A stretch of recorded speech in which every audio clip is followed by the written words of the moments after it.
Thank you very much. The greatest honor of my life has been for 4 years being the Commander-in-Chief of the United States. The fact is that I don't think if I had come from any other state that would have happened. But in Delaware, everybody knows everybody. And it's important. It's important because, you know, we had that expression for the longest time. We do things the Delaware way. The Delaware way. Members of the House and Senate know, Democrat or Republican. They've learned to work together for the benefit of Delaware. Now remember, Tommy, we've been coming here for decades. First time I was here, I was reminded of that quote from R.G. Ingersoll, who said, "When the will defies fear, when duty throws the gauntlet down to fate, when they shun compromise with death, that's heroism." I remember thinking that day, the first time. Thinking about my uncles in World War II, thinking about people I knew, thinking about all the people who had laid down their lives. And ladies and gentlemen, it's good to be with so many friends on this solemn occasion. Tommy, Kyle, Lisa, Sarah, Nolan, and you're all outstanding leaders and proud Delawareans. And Chaplain, thank you for your invocation. And I want to acknowledge the keynote speaker today, a pathbreaker and a patriot, Chief Warrant Officer Ernestine Epps. Ernestine, thank you. Thank you for being willing to do this. I'm looking forward to hearing you. Folks,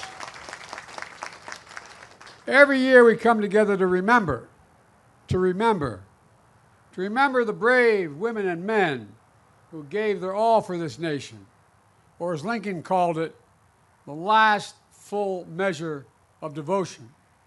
That's what it was, the last full measure of devotion. They laid down their lives so we could live our lives in peace, and maybe the most important word, with possibilities.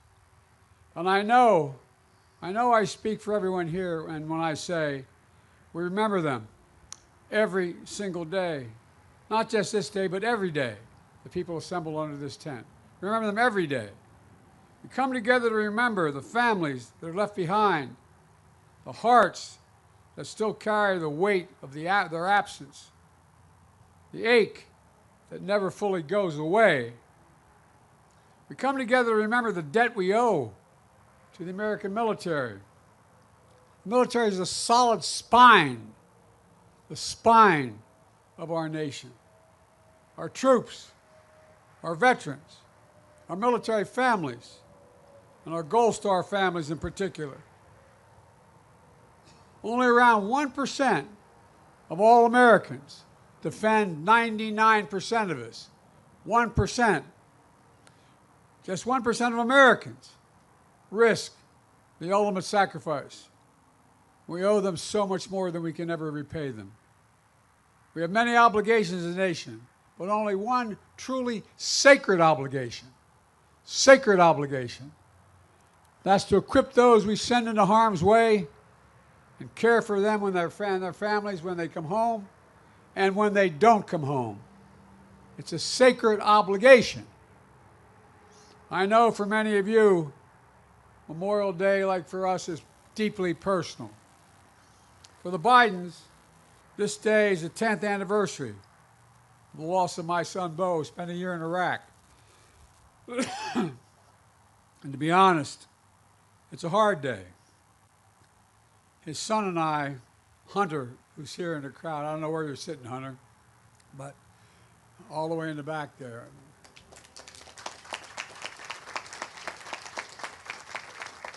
His daddy came to this event with me about the same age when he started. He just graduated from high school, heading off to college. And you know, it's being with all of you, but quite frankly, makes things a little bit easier. It really does. So thank you for allowing me to grieve with you. Some of you know, some of you knew my son, Beau. He served in the Delaware National Guard, including a year in Iraq. Remember, I got a phone call. I was in Washington. His dad, what are you doing Friday? I said, what do you need, honey? He said, I want you to pin my bars on. I said, pin your bars on? You have 2 kids, Dad, somebody's got to do this, Dad. Proudest day of his life was putting that uniform on. That's not a joke. That's not hyperbole. That's real. And it's one of the proudest things I ever did, pinning his bars on him. And it means so much to our family. At the headquarters of the Delaware National Guard has been renamed after Beau. His legacy lives on. His children, his grandchildren, his great-grandchildren, like those you lost, will be remembered. They'll remember who he was. And just like the legacy of all our fallen heroes lives on, they live on in us. And they live on in the strength and freedom of our nation. That sounds like hyperbole, but it's real. It's literal. So everyone who came here today to grieve with grief in your heart, please know you're not alone. You'll never be alone. And your loved one will never be forgotten. Period. My friends, Memorial Day is about something profound. Our politics have become so divided and so bitter. All the years I've been doing this, I never thought we'd get to this point. But we are. Our troops don't wear a uniform that says, I'm a Democrat or I'm a Republican. It says, I'm an American. I'm an American. That's who I am. I'm serious about this. I'm not joking. And folks, our politics has become, as I said, so divided. They wear the uniform of the United States of America. The only nation in the world, literally, not free, the only nation in the world founded on an idea. An idea. Every nation was founded on geography, ethnicity, some unifying principle, but not an idea.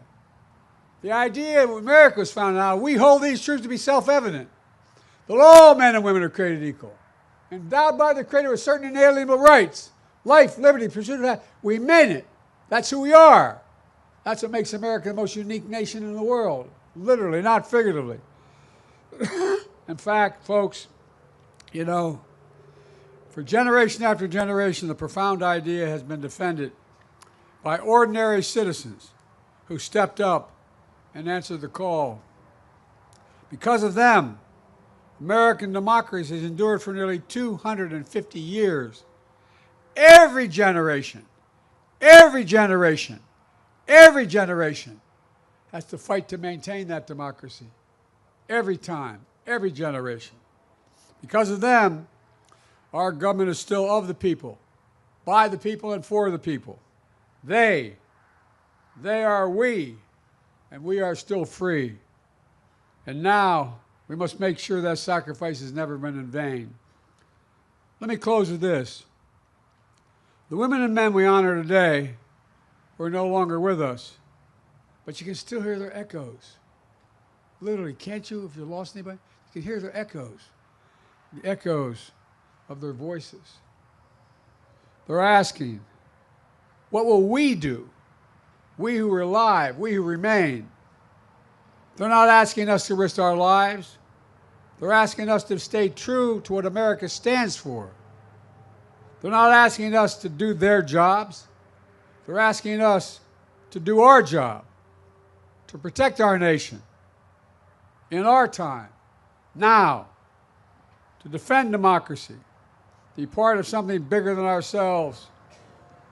So today, let's renew our pledge to honor our heroes. I mean this sincerely. Renew our pledge to honor our heroes. Think of what they did. Think what they'd be doing if they were standing here today with us. Not only with our words, with our deeds. To care for their families. To support our veterans. With more, not less. I get really angry when I hear about veterans are seeking too much. They're not enough.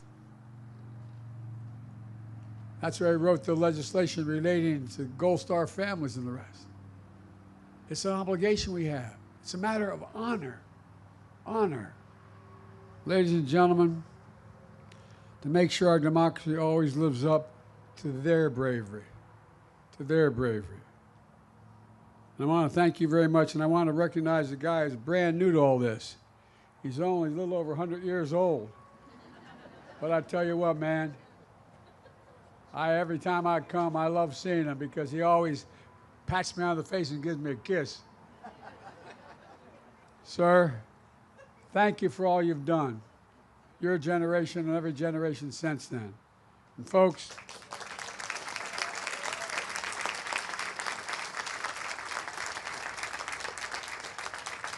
and I want to say this from the bottom of my heart, thank you, particularly to the Gold Star families.